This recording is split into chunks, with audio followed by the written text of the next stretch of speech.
আমরা আমাদের ব্যক্তিগত কোনো এজেন্ডাও নাই, আমরা অন্য কারো এজেন্ডা বাস্তবায়নের জন্য নাই। আমাদের এজেন্ডা হচ্ছে 18 কোটি মানুষের এজেন্ডা, আমাদের এজেন্ডা হচ্ছে বাংলাদেশের এজেন্ডা, আমাদের এজেন্ডা হচ্ছে বাংলাদেশিদের এজেন্ডা, আমাদের এজেন্ডা হচ্ছে সুষ্ঠু সুন্দর একটা গ্রহণযোগ্য নির্বাচনের এজেন্ডা। আমরা সেই এজেন্ডা ওয়াদা যেটা করেছি সেটা ডেলিভার করার জন্য আমরা কাজ করছি। এবং আজকের আমার সহকর্মীরা, আমি যারা ইলেকশন কমিশনে এবং ইলেকশনের জন্য যারা কাজ করবেন, আপনারা যারা মুসলমান আছেন, আজকে রোজার প্রথম দিন আপনারা কিন্তু ওয়াদা করছেন রমজান মাসে, কিন্তু এটা আমি এই ওয়াদা আপনাদের কাছে নিচ্ছি। আপনারা সবাই কাজ করবেন তো সুষ্ঠুভাবে করার জন্য, করবেন তো, নিরপেক্ষভাবে করবেন তো, রমজান মাসে আপনারা ওয়াদা করবেন। বসুন্ধরা ডায়াপেন্ট এখন আরো উন্নত। এই হট এয়ার থ্রো টপশিট দ্রুত শোষণ করে সোনামণিকে দেয় কোমল অনুভূতি। রমজান মাসে আমার সাথে ওয়াদা করলেন, আশা করি ইনশাল্লাহ আপনারা এই ওয়াদা রক্ষা করবেন। আমি যেখানেই গেছি, আমি আমার অফিসারদের সাথে কথা বলেছি, অনেকে হয়তো বিভিন্ন নানা সার্কামস্টেন্সের কারণে নানাভাবে কাজ করতে হয়েছে। আমি বলি let us forget about it, আমরা সামনের দিকে তাকাই। আমি বারবার কথা বলছি, আমরা সামনের দিকে তাকাই। শুধু আপনার কি বলে এটাকে, ওই যে পোস্টমর্টেম করে একটা লাশের পোস্টমর্টেম করে লাশ নিয়ে আর কত কাঁদবো আমরা, লাশ নিয়ে কত কাঁদবো? মরা ইলেকশন হয়েছে, এই লাশ দিয়ে আমরা কাঁদতে থাকবো? পোস্টমর্টেম করবো আর কাঁদবো, শুধু বিলাপ করতে থাকবো? বিলাপের দিন শেষ। এখন কথা হলো যে আমরা যে কাজটা করার জন্য ওয়াদা করেছি, আমরা যারা বিশেষ করে ইলেকশনের সংক্রান্ত যারা ইলেকশনের কাজের সাথে জড়িত থাকবো, আমরা অন্তত নিজের বিবেকের কাছে যাতে পরিষ্কার থাকি, যে আমরা বিবেকের কাছে পরিষ্কার থাকি। সেদিন আমার এক বন্ধুকে আমি ফোন করেছিলাম। কেন করেছিলাম জানেন? এটা গোপন কথা বলে ফেলি। আমার এক সহকর্মী আছে, খুব পায়াস লোক, খুব পায়াস, আমি তাকে পীরের মতো মানি। আমার সহকর্মী, he is a retired secretary, তাকে আমি বলি, দোস্ত তুই যে আমার পীরে, আমি এরকম বলি সবসময়। কালকে তাকে ফোন করছি, কেন রমজান মাস তো, তার দোয়া কবুল হওয়ার সম্ভাবনা খুব বেশি। আমি দোয়া আমার নিজের জন্য, আমার পরিবারের জন্য চাই না, আমি দোয়া চাই যে ইলেকশন কমিশনের জন্য, একটা সুষ্ঠু নির্বাচনের জন্য। তো তাকে আমি বললাম যে দোস্ত তুমি তো ফায়াজ মানুষ, রোজা রমজান, তুমি আমার হঠাৎ করে ফোন করলে, স্মরণ করলে।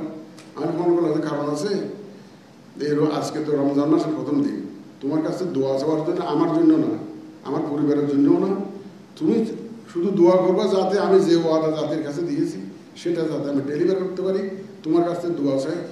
তো সে আমাকে একটা পরামর্শ কর, তুমি কিছু মনে না করলে একটা পরামর্শ দিই, তুমি কিছু মনে করবো না, তাহলে না, তোমার পরামর্শ আমার কাছে শিরোধারিত, তুমি পাবো। সে আমারও বলে কি, বলে প্রত্যেকটা কাজ করবা আল্লাহর সন্তুষ্টির জন্য, আল্লাহর সন্তুষ্টি, তাহলে আল্লাহ তাআলা will take care of you. যদি মনে করো যে আমি এটা আল্লাহ তাআলার সন্তুষ্টির জন্য কাজটা করছি, তাহলে আল্লাহ তাআলার দায়িত্ব হয়ে যায় তোমাকে প্রোটেক্ট করা, তোমাকে হেল্প করা।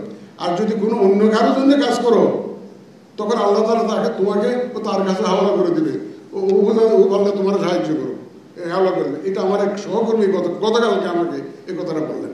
সুতরাং আমি বলেছি যে আমার ওই সহকর্মী বন্ধুর সেই বিষয়, সেই নসিহতটা আপনাদের কাছে আমি প্লেস করে দিলাম, যারা নির্বাচনের সাথে সম্পৃক্ত থাকবেন তাদের কাছে দিলাম। এটা আমার এক বন্ধুর পরামর্শ গতকালকে আমাকে দিয়েছে।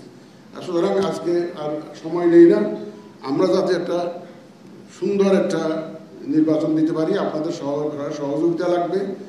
আর এই ভোটার দিবসের এই সমস্ত আয়োজন ভেরি প্রফেশনালি আমার সহকর্মীরা করেছে, ভেরি প্রফেশনালি। এবং আমি তো কোনো ঘাটতি দেখি না, আয়োজনের কোনো ঘাটতি দেখি না। আমাদের সচিবের নেতৃত্বে, সিনিয়র সচিবের নেতৃত্বে সুন্দর একটা আয়োজন করেছে।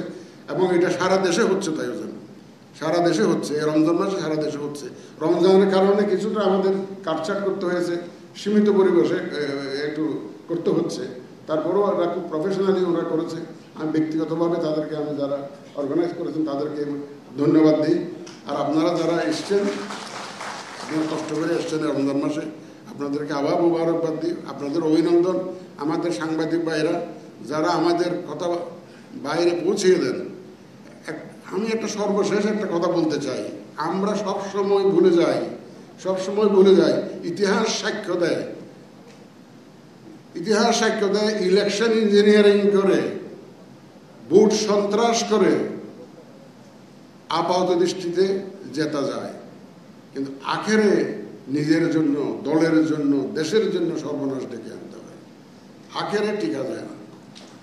আপাত দৃষ্টিতে মনে হয় যেন জিতে গেলাম, কিন্তু আখেরে নিজের জন্যও ভালো হয় না, দেশের জন্য ভালো হয় না, দলের জন্য ভালো হয় না। ইতিহাস সাক্ষ্য দেয়, এটা শুধু বাংলাদেশে নয়, সারা দুনিয়াতে এরকম ইতিহাস সাক্ষ্য দেয়। সুতরাং আমার প্রত্যাশা, কেউ এই জাতীয় উদ্যোগ নেবেন না, কেউ এই জাতীয় চেষ্টা করবেন না। আমরা ইনশাআল্লাহ সর্বশক্তি দিয়ে এই 18 কোটি মানুষের পাশে আছি, এবং আমি 18 কোটি মানুষের কাছে আমার আবেদন থাকবে, আপনারা আমাদের পাশে থাকুন, যাতে আপনাদের যে অধিকারটা প্রতিষ্ঠা করার জন্য আমরা যুদ্ধে আছি। আমরা it is a kind of war. আমরা ওয়ার ফুটিংয়ে কাজ করছি, অত্যন্ত সীমিত টাইম লিমিটের মধ্যে, সময় বেশি নাই। আমরা কিন্তু খুব কষ্ট করে এগিয়ে যাচ্ছি। সুতরাং আমি আর শেষ কথাটা বললাম, সবাইকে ধন্যবাদ দিই। আপনারা রমজান মাসে এত কষ্ট করে এতক্ষণ ধরে ধৈর্য ধরে আমার বক্তব্য শুনেছেন। আল্লাহ হাফেজ, ধন্যবাদ।